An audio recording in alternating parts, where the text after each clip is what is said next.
সালামু আলাইকুম, আমি হাসনাইন রাফি। আমরা আসছি আজকে ভাইরাসের সেকেন্ড ক্লাসে।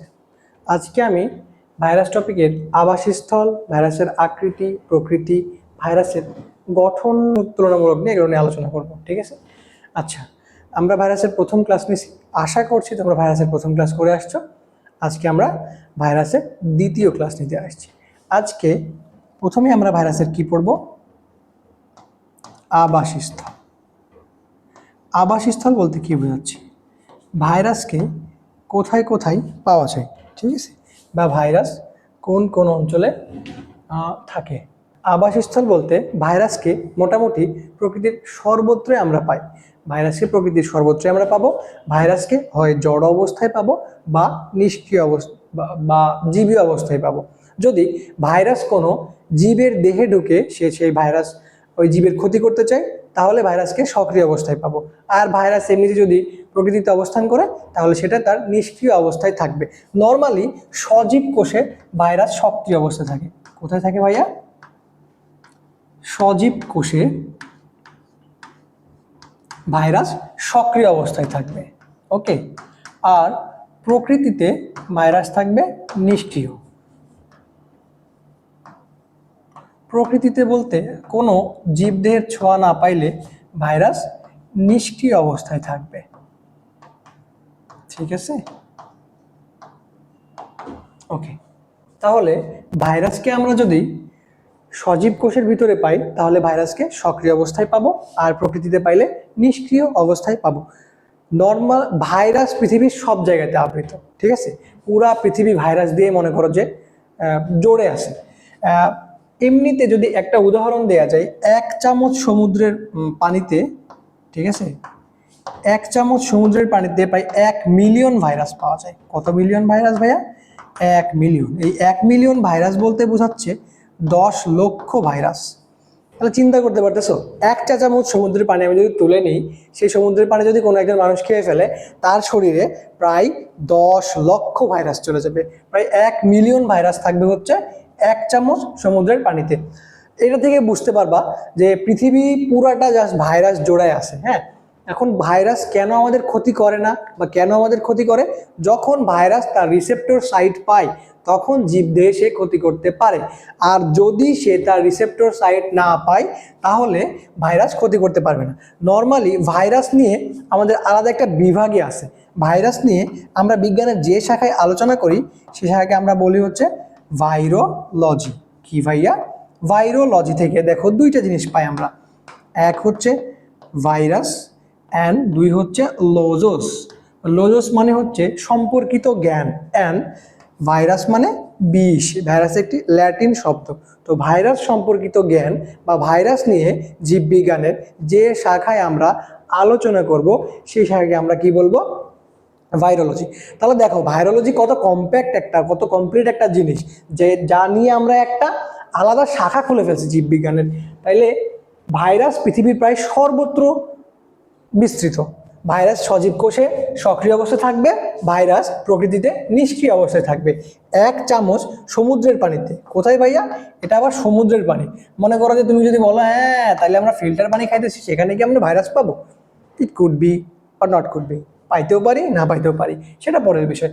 কিন্তু 1 চামচ সমুদ্রের পানিতে প্রায় 1 মিলিয়ন বা 10 লক্ষ ভাইরাস পাবো। ঠিক আছে? এবার আসো, ভাইরাসের তো এটা আবাসস্থল হইলো, পৃথিবীর সর্বত্র ভাইরাস ছড়ে আছে। মাটিতে বলো, বাতাসে বলো, পানিতে, সব জায়গায় ভাইরাস। এবার ভাইরাসের আকৃতি নিয়ে আসি। কি নিয়ে আসবো ভাইয়া? আচ্ছা, এগুলো তোলা হয়েছে কি না তোমাদের? ওকে, এবার আসবো আমরা ভাইরাসের আকৃতি নিয়ে। আচ্ছা, আয়তন, সরি, আকৃতির আগে আমরা আসবো ভাইরাসের আয়তন। ভাইরাস আয়তনে কেমন হয়?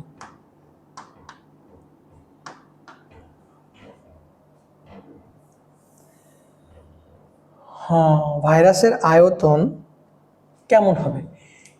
নর্মালি বা জেনারেলি ভাইরাস দেখতে 8 থেকে 300 ন্যানোমিটারের ব্যাসের হয়। কার হয়? নর্মালি ভাইরাস দেখতে 8 থেকে 300 ন্যানোমিটার ব্যাস পর্যন্ত হয়ে থাকে। ঠিক আছে? ভাইরাসের গড় ব্যাস হলো 8 থেকে 300 ন্যানোমিটার, আর ভাইরাসের আকৃতি হলো 12 থেকে 300 ন্যানোমিটার। একটা ভাইরাস 12 ন্যানোমিটার থেকে শুরু করে 300 ন্যানোমিটার পর্যন্ত হইতে পারে। ওকে, এর ভিতরে যদি 12 ন্যানোমিটারের ভাইরাস হয় তাকে সেটা বলবো আমরা সবথেকে ক্ষুদ্র ভাইরাস, আর যদি 300 ন্যানোমিটারের ভাইরাসের দিকে চলে যায় তাহলে আমরা বলবো বৃহদাকার ভাইরাস। এমনিতে ভাইরাস কিন্তু অতি আণুবীক্ষণিক। ভাইরাস কি ভাইয়া? অতি আণুবীক্ষণিক। ঠিক আছে, ভাইরাসকে আমরা অণুবীক্ষণ যন্ত্র ছাড়া দেখতে পাই না, হ্যাঁ, মাইক্রোস্কোপিক। আর ভাইরাস কি? অতি আণুবীক্ষণিক এবং 12 থেকে 300 ন্যানোমিটার বিশিষ্ট হয়। সব থেকে ক্ষুদ্র ভাইরাস কি জানো? সব থেকে ক্ষুদ্র ভাইরাস হচ্ছে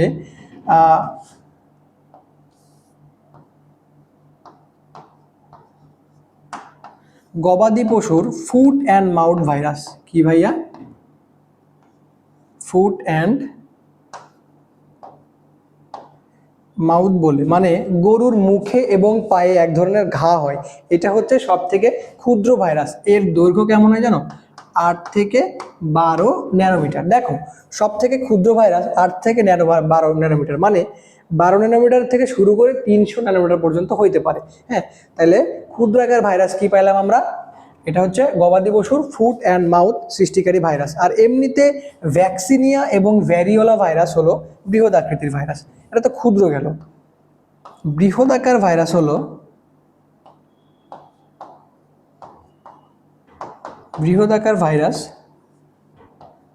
ভ্যাকসিনিয়া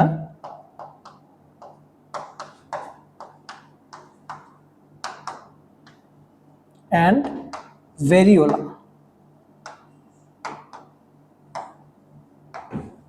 এই ভ্যাকসিনিয়া এবং ভ্যারিওলার আকৃতি হয় প্রায় মনে করো 280 থেকে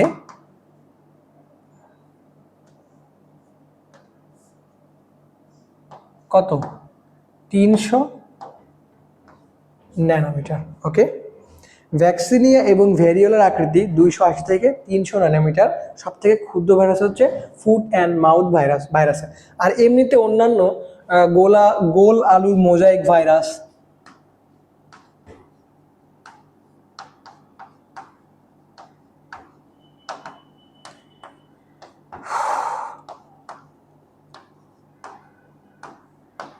গোল আলুর মোজাইক ভাইরাস আছে, এটাও অনেক বড় ভাইরাস। ঠিক আছে, এটাও অনেক বড় ভাইরাস। সাথে আছে বসন্তের ভাইরাস। হ্যাঁ, গরুর বসন্ত রোগ হয়, হ্যাঁ, মানুষেরও বসন্ত রোগ হয়। বসন্ত রোগের ভাইরাসও অনেক বৃহৎ আকৃতি হয়। তাহলে ভাইরাসের আয়তন নিয়ে আমরা কি বললাম? ভাইরাস অতি আণুবীক্ষণিক ক্ষুদ্র অকোষীয় একটা জীব, যার গড় ব্যাস কত?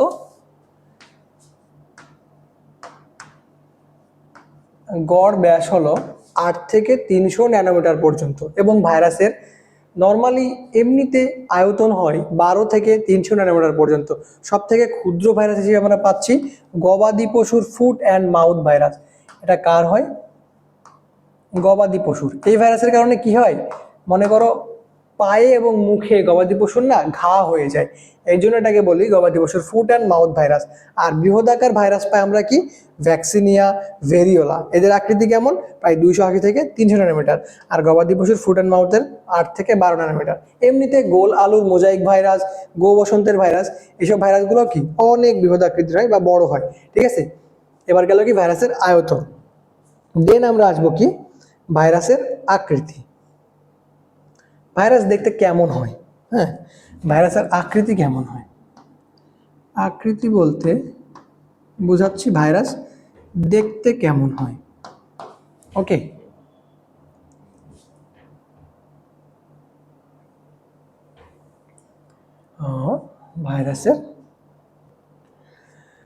ভাইরাসের আকৃতি দণ্ডাকার, বর্তুলাকার, ব্যাঙাচি আকার, সূত্রাকার। ঠিক আছে, ভাইরাস হচ্ছে দণ্ডাকার, বর্তুলাকার, ব্যাঙাচি আকার, সূত্রাকার হয় নর্মালি।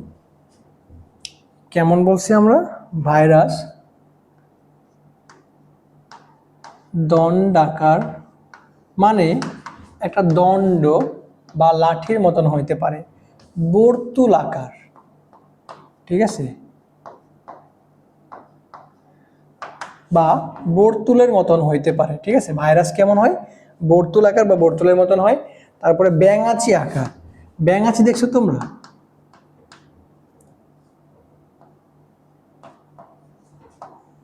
ওকে, ভাইরাস কেমন হয়? ব্যাঙাচি আকৃতির। এর কি হয়? ব্যাঙাচির মতন একটা মাথা থাকবে এবং একটা লেজ থাকবে। তাহলে ভাইরাস ব্যাঙাচি আকৃতির, সূত্রাকার, গোলাকার, আর অনেক ধরনের আকার হইতে পারে। কেমন হয়? সূত্রাকার। সূত্রাকার বলতে কি বোঝাচ্ছি ভাইয়া? সুতার মতন, নর্মালি সুতার মতন। তারপরে গোলাকার ভাইরাস। ঠিক আছে, কি ভাইরাস? গোলাকার। গোলাকার ভাইরাস এরকম দেখতে গোল হয়। ডিম্বাকার, পাউরুটি আকার, অনেক আকার ভাইরাস হয়। ঠিক আছে, আচ্ছা, সরি,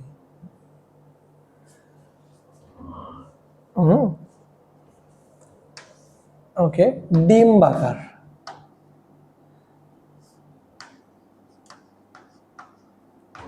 ডিম্বাকার ভাইরাস কেমন? এরকম ডিমের মতন দেখতে, পাউরুটি আকার। ঠিক আছে, পাউরুটি আকার কেমন হয়? পাউরুটি মনে করো যেরকম গোল টাইপ হয়, উপরের দিকে এমনি ফাঁপা টাইপ ইয়ে হয়ে যায়। তারপরে কি হয়? পাউরুটি আকার, ডিম্বাকার, বর্তুলাকার, বহুভুজ আকার হয়। কেমন হয়?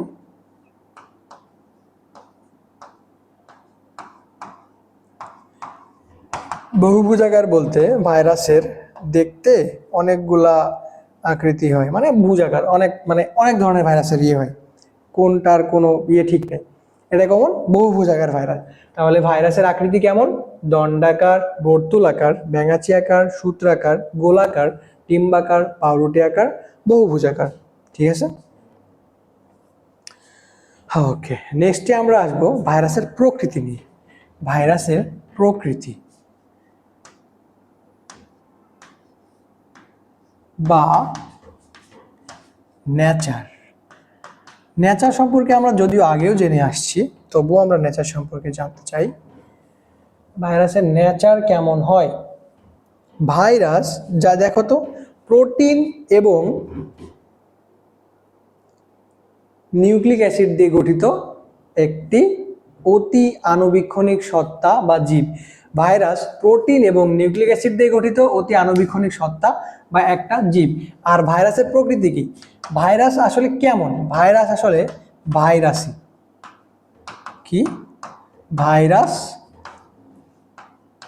ভাইরাস ই, এইটা বলে হচ্ছে বিজ্ঞানী শেফারম্যান। কে বলে বিজ্ঞানী? আচ্ছা না, বিজ্ঞানী লফ, সরি,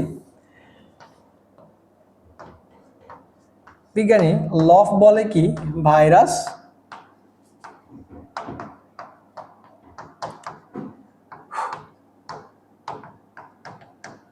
ভাইরাসই। ওকে, বিজ্ঞানী লফ বলে ভাইরাস ভাইরাসই। এটা হলো মধ্যবর্তী কোনো একটা বস্তু। এটা জীবও না আবার জড়ও না।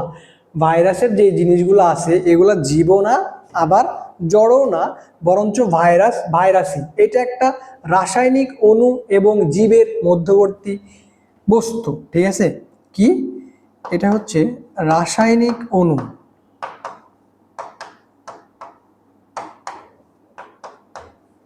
রাসায়নিক অণু আর জীব, এই দুইটার মধ্যবর্তী বস্তু হলো ভাইরাস। ঠিক আছে, এটা মাঝে মাঝে রাসায়নিক জীবের মতন আচরণ করে, মাঝে মাঝে এটা রাসায়নিক অণুর মতন আচরণ করে। রাসায়নিক অণুর মতন কখন আচরণ করে? যখন এটা প্রকৃতিতে থাকে একবারে নিষ্ক্রিয় অবস্থায়, আর যখন এটা জীবের ভিতরে থাকে সক্রিয় অবস্থায়, তখন এটা ভাইরাসের মতন মানে জীবের মতন আচরণ করে। ঠিক আছে, তাহলে কি হইলো? এই যে ভাইরাস একটা রাসায়নিক অণু এবং ভাইরাস জীবের ভিতরে একটা মানে মধ্যবর্তী একটা বস্তু, এটা বলে বিজ্ঞানী সালে। ঠিক আছে, কে বলে? বিজ্ঞানী সালে। তাইলে আমরা ভাইরাসের আকৃতি, প্রকৃতি, আবাসস্থল সম্পর্কে অলরেডি জেনে ফেলছি। ঠিক আছে, এবার আমরা কি জানবো? ভাইরাসের জীবীয় বৈশিষ্ট্য এবং জড় বৈশিষ্ট্য সম্পর্কে। ঠিক আছে, ভাইরাসের দুই ধরনের বৈশিষ্ট্য পাই আমরা। কয় ধরনের বৈশিষ্ট্য পাই ভাইয়া? আচ্ছা,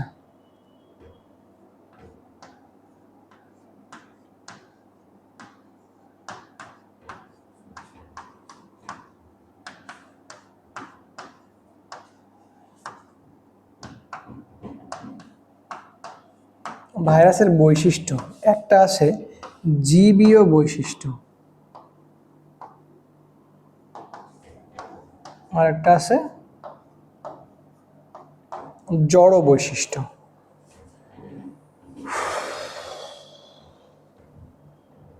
ঠিক আছে, তাইলে ভাইরাসের জড় বৈশিষ্ট্য বলতে কি বোঝায় এবং জীবীয় বৈশিষ্ট্য কি বলতে কি বোঝায়?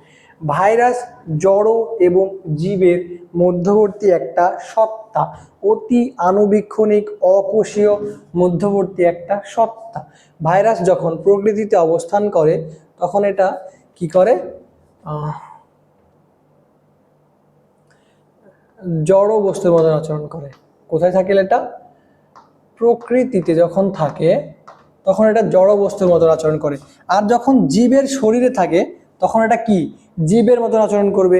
তাহলে ভাইরাসের বৈশিষ্ট্য কি? ভাইরাস জীবীয় আচরণ ধারণ করবে এবং জড় আচরণ ধারণ করবে। ঠিক আছে, তাহলে আমরা আজকে বা এখন জড় আচরণ সম্পর্কে জানতে শুরু করি।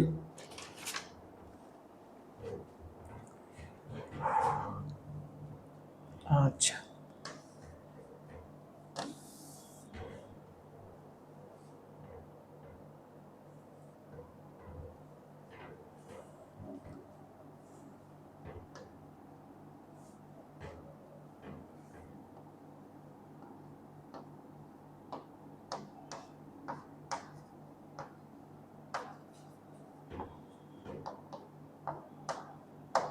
জড় বৈশিষ্ট্য, এটা হচ্ছে ভাইরাসের জড় বৈশিষ্ট্য সম্পর্কে আমরা এখন জানবো। ঠিক আছে,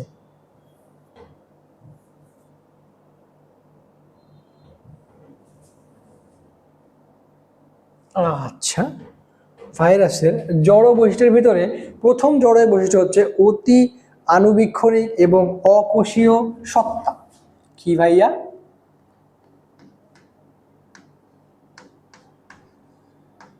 অতি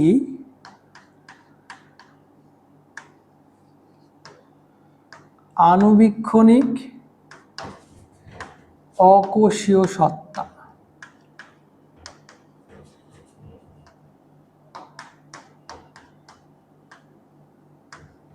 ভাইরাস অতি আণুবীক্ষণিক এবং অকোষীয় সত্তা, এইটাকে আমরা অণুবীক্ষণ যন্ত্রের নিচে ছাড়া দেখতে পাবো না। এবং অকোষীয় সত্তা অর্থ কি? অকোষীয় মানে বোঝাচ্ছে যার কোনো কোষের অস্তিত্ব নাই। ঠিক আছে, অকোষীয়। একটা কোষে নর্মালি কি থাকে ভাইয়া? কোষে সাইটোপ্লাজম থাকে, তারপরে নিউক্লিয়াস থাকে, নিউক্লিয়াস থাকে, প্লাস্টিড থাকতে পারে, মানে অনেক জিনিস থাকতে পারে। বাট এই সব কোনো কিছুরই ভাইরাসে থাকবে না। তাহলে ভাইরাসে কি থাকবে ভাইয়া? ভাইরাসে হয় ডিএনএ থাকবে অথবা আরএনএ থাকবে। ঠিক আছে, তাহলে ভাইরাস কি? অতি আণুবীক্ষণিক অকোষীয় একটা সত্তা, যেটা জীবদেহের বাইরে অবস্থান করলে জড় হিসেবে অবস্থান করে, আর জীবদের ভিতরে গেলে একবারে জীবী অবস্থান করে। জড় বৈশিষ্ট্যগুলো দেখছি মানে কি? এটা প্রকৃতি যখন থাকে তখন কি? এটা অকোষীয় একটা সত্তা। ভাইরাসের কোনো বিপাকীয় এনজাইম নাই। যখন ভাইরাস বাইরে অবস্থান করে তখন ভাইরাসের কোনো বিপাকীয় এনজাইম থাকবে না, এনজাইম থাকে না। বিপাকীয় এনজাইম বলতে কি বোঝাচ্ছে? আচ্ছা, এনজাইম শব্দের অর্থ হচ্ছে উৎসেচক। ঠিক আছে, এটা ভাইরাসকে উত্তেজনা প্রদান করে এবং বিভিন্ন কোষে বা বিভিন্ন জায়গায় ক্ষতি করার জন্য উত্তেজনা প্রদান করে। তো ভাইরাস যখন জীবদের বাইরে থাকবে তখন এই বিপাকীয় কোনো এনজাইম থাকবে না, ভাইরাসের কোনো বিপাকও ঘটবে না। ঠিক আছে, এর জন্য ভাইরাসের জড় বৈশিষ্ট্যের ভিতরে একটা হচ্ছে কি? বিপাকীয় এনজাইম থাকবে না। তারপরে তৃতীয় বৈশিষ্ট্য হচ্ছে জীবদেহ ছাড়া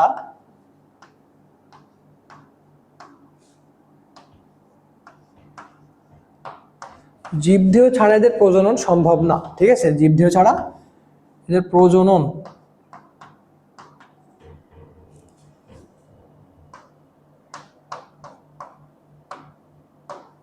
সম্ভব না।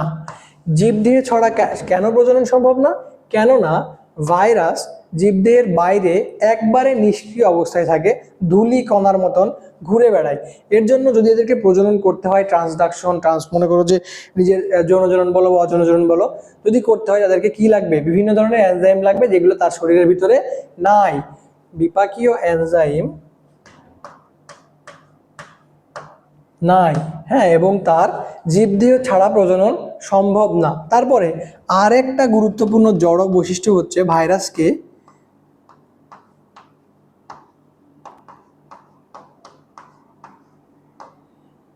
ব্যাকটেরিয়া রোধক ফিল্টারে ফিল্টার করা যায় না। কি করা যায় না?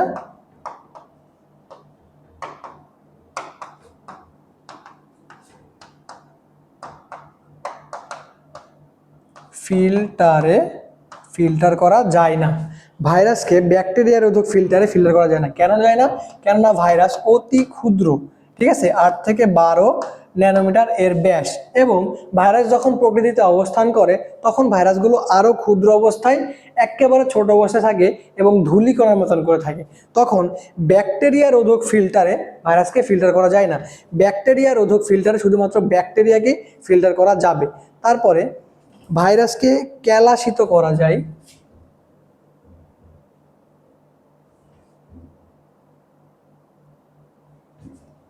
ঠিক আছে, ওকে। এবার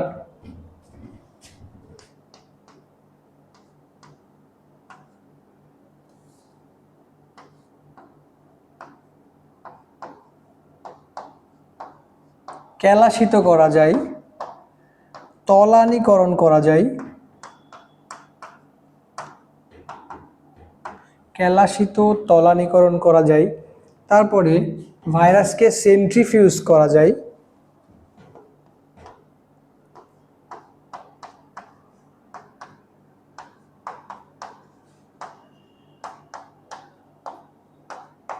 আর সাসপেনশন তৈরি করা যায় পানির সাহায্যে। কি করা যায়? সাসপেনশন। ঠিক আছে, তাইলে ভাইরাসগুলোকে একসাথে জড়ো করে ক্যালাস আকার ফর্মে করা যায়। কি করা যায়? ক্যালাস ফর্ম করা যায়। এক জায়গাতে অনেকগুলো ভাইরাস নিয়ে ক্যালাস করা যায়। তারপরে ভাইরাসকে সেকে তলানীকরণ করা যায়। ভাইরাসকে সেকে তলানি করা যায়। ভাইরাসকে সেন্ট্রিফিউজ, সেন্ট্রিফিউজ শব্দের অর্থ হচ্ছে সেন্টার, সেন্টার আর ফিউজের মধ্যবর্তী জিনিস। মানে একটা ভাইরাসকে সেন্টার, এক জায়গাতে জড়ো করা যে প্রক্রিয়া, সেটাকে বলা হচ্ছে সেন্ট্রিফিউজ।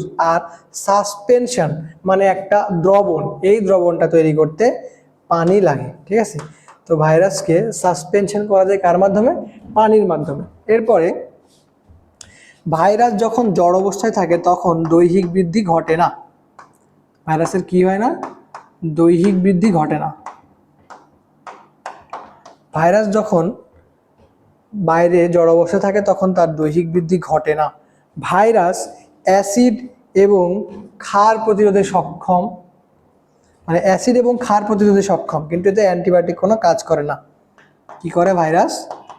অ্যাসিড এবং বেস যেটা, এটা প্রতিরোধে সক্ষম। মানে কি? ভাইরাসকে যদি তুমি অ্যাসিড আর বেজের ভিতরে ফেলে দাও তবু ভাইরাস বেড়ে থাকবে।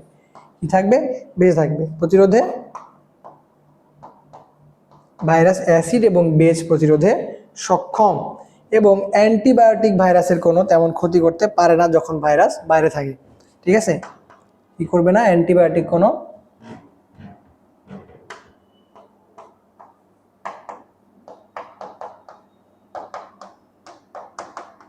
অ্যান্টিবায়োটিক কোনো ক্ষতি করতে পারবে না। আর ভাইরাস আরেকটা বৈশিষ্ট্য আছে, কি এইটা?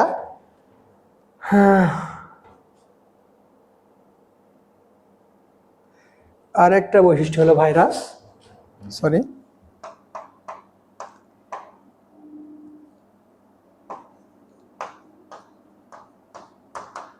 নিউক্লিক অ্যাসিড প্লাস প্রোটিন দিয়ে তৈরি। কি দিয়ে ভাইয়া?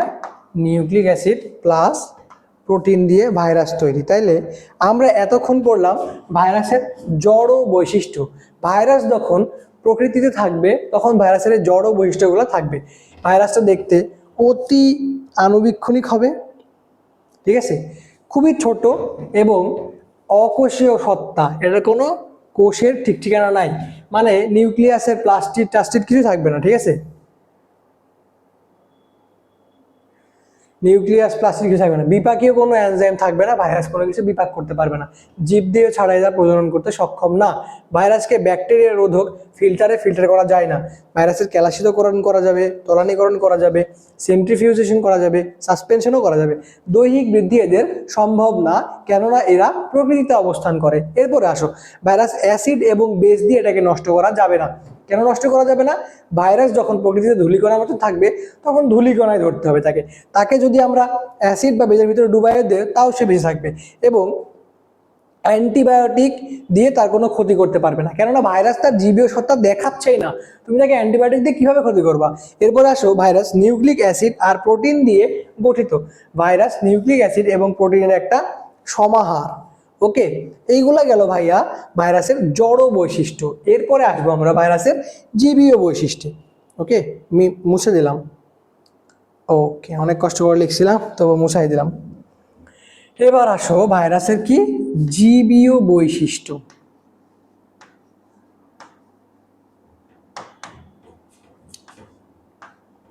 ভাইরাস যখন জীবদেহে অবস্থান করে তখন ভাইরাস আসলে কেমন বৈশিষ্ট্য প্রদান করে, ঠিক আছে, এইগুলা কি বলি, ভাইরাসের জীবীয় বৈশিষ্ট্য।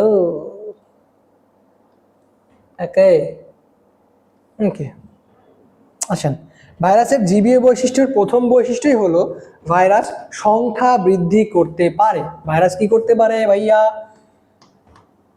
সংখ্যা বৃদ্ধি করতে পারে। সরি, লেখা বুঝে নেন, সত্যি খুবই খারাপ লেখা হচ্ছে এবং লেখা আমার আগে থেকেই বাজে। ভাইরাস কি করতে পারে? সংখ্যা বৃদ্ধি করতে পারে। ভাইরাস যখন কোনো জীবদেহে ঢুকবে তখন সে একটা থেকে দুইটা, চারটা, ছয়টা, মেন কথা মাল্টিপ্লিকেশন, এটাকে বলা হয় হচ্ছে মাল্টিপ্লিকেশন। মাল্টিপল মানে কি? আচ্ছা, ওইদিকে আর লেখা হচ্ছে না। মাল্টিপল মানে হচ্ছে গুণ করা, ঠিক আছে, তো মাল্টিপ্লিকেশন মানে হচ্ছে তাদের সংখ্যা বৃদ্ধি করে তারা অনেক বেশি পরিমাণ হইতে পারে। তারপরে ভাইরাস কি করতে পারে? আচ্ছা, তারপরে ভাইরাস হচ্ছে অনুরূপ ভাইরাস সৃষ্টি করতে পারে। এই যে সংখ্যা বৃদ্ধি করলো, তাই না, ভাইরাস এমনি এমনি সংখ্যা বৃদ্ধি করবে না, অনুরূপ ভাইরাস সৃষ্টি করার মাধ্যমে সংখ্যা বৃদ্ধি করবে, অনুরূপ সৃষ্টি করে, ঠিক আছে, ভাইরাস সংখ্যা বৃদ্ধি করলো, অনুরূপ ভাইরাস সৃষ্টি করলো। এবার ভাইরাসের যে নিউক্লিক অ্যাসিড দিয়ে গঠিত ছিল এটা তার আচরণ প্রকাশ করবে। হয় ভাইরাস ডিএনএ দিয়ে গঠিত বা ভাইরাস আরএনএ দিয়ে গঠিত, যে কোনো একটা দিয়ে ভাইরাস গঠিত হবে, কখনোই কমপ্লিটলি ডিএনএ এবং আরএনএ দুইটা মিলে একটা ভাইরাসের ভিতরে থাকতে পারবে না। এটা আবারও বলছি, মনে রাখো, হয় ডিএনএ নয় আরএনএ। আর একটা কথা হচ্ছে ভাইরাস বাধ্যতামূলক পরজীবী।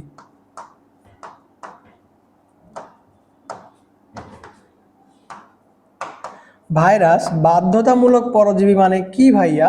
ভাইরাস জীবদেহ ছাড়া বাঁচতে পারে না। ভাইরাস যখন বাইরে থাকবে তখন সে তার সত্তাগুলো প্রকাশ করতে পারে না, তার মানে তার বাঁচা নাই, তার বাঁচা মরা সমান। বাইরে থাকলে তো বাঁচা মরা সমান, বাট ভাইরাস যখন জীবদেহে থাকবে তখন সে বাধ্যতামূলক পরজীবীর মতো আচরণ করবে। ভাইরাসের পরিব্যাপ্তি প্রকরণ ঘটবে। কি ঘটবে?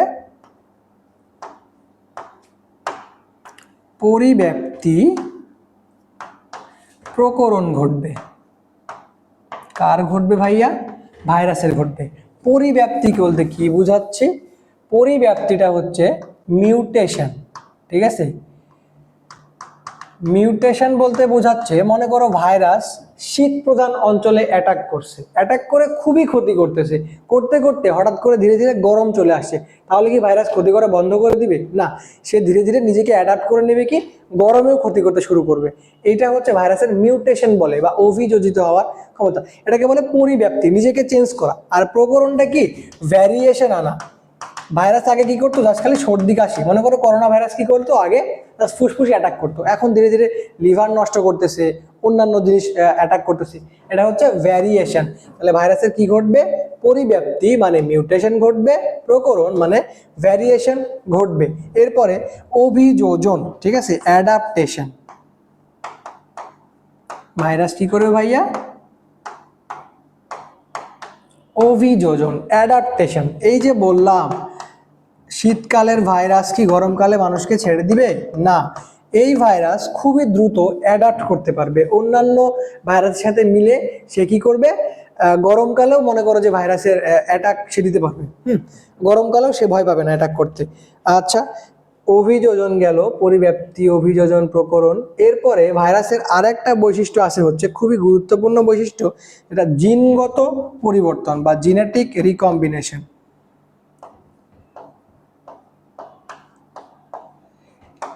জিনগত পুনর্বিন্যাস, জিনগত পুনর্বিন্যাস ঘটে হচ্ছে ভাইরাসের ক্ষেত্রে। মানে কি, একটা ভাইরাসের গঠন কেমন? এটা হচ্ছে ভাইরাসের প্রোটিন আবরণ, এটা হচ্ছে ভাইরাসের নিউক্লিক অ্যাসিড বা কেন্দ্রীয় অংশ, যেখানে থাকবে কি, হয় ডিএনএ না হয় আরএনএ। ঠিক আছে, তো এই ডিএনএ এবং আরএনএর কাজ কি? এই ডিএনএ এবং আরএনএর কাজ হলো অন্য একটা কোষের ভিতরে গিয়ে নিউক্লিয়াসের ভিতরে ঢুকে সেখানকার ডিএনএ আরএনএর পরিবর্তন ঘটিয়ে সেই জীবদের ক্ষতি করা। ঠিক আছে, তাহলে এই যে ডিএনএ আরএনএ এখানে যে সুবিধা করতে না পারলে তখন কি করবে? নিজের ডিএনএ আরএনএ পরিবর্তন করবে আগে ফার্স্টে, দেন তারপরে তার ক্ষতি করবে।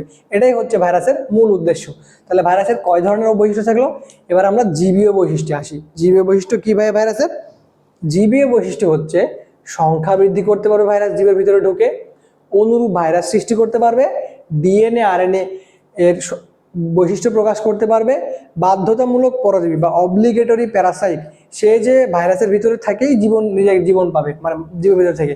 পরিব্যাপ্তি প্রকরণ মানে মিউটেশন এবং ভ্যারিয়েশন ঘটবে, অভিযোজন মানে অ্যাডাপ্টেশন ঘটবে, জিনগত পুনর্বিন্যাস বা জেনেটিক রিকম্বিনেশন,